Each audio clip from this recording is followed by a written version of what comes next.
you think? Well, where the Padres are right now, they're getting their guys back from the World Baseball Classic. Hassan Kim is here, and obviously Manny Machado will be back, and then Juan Soto has had a really good WBC.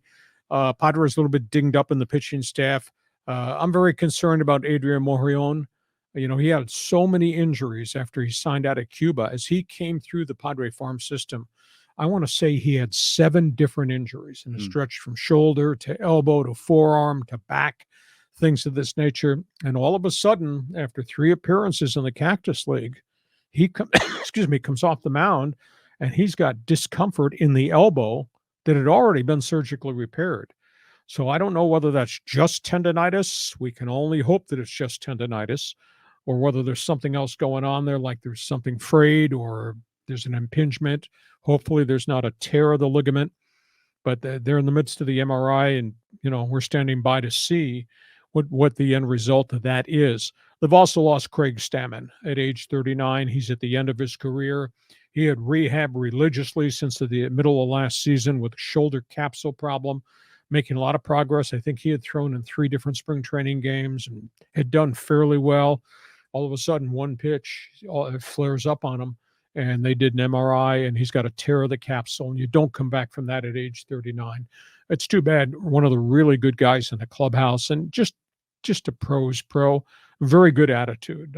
I emailed back and forth with him this week, and it's time. Age 39, and he's made an enormous amount of money with the Washington Nationals and 6-year run with the San Diego Padres. But the wear and tear factor, at age 39, you wake up and all of a sudden it does not work anymore. But really good guy. Sharp mentally, intellectually. He'd be good doing TV. I don't know if he wants to do TV or whether he's going to get back and live on his farm north of Dayton, Ohio, where he's from. But that's too bad, because of all the guys I've dealt with in the Padre clubhouse over all the years I've been here, Tony Gwynn was in a different galaxy. I'd say the second and third best guys I ever dealt with from a player standpoint, who just got what we had to do and understood the media, were Chase Headley, the third baseman, who was a really good guy and had a nice run for a decade, and Craig Stammen. So too bad there, but the Morejon thing really worries me. Yeah, I mean, Craig Stammen was terrific for the Padres when we first got him. You know, I mean, he was just a workhorse. He was an innings eater. And he seems to have commanded so much respect in the clubhouse. All the young guys looked up to him as a father figure. I mean, you know, both on and off the field. I mean, this is a guy that's married and I think has 3 or 4 kids. So it's a shame. It's interesting to hear his comments, because he's so candid. He knows this is the end.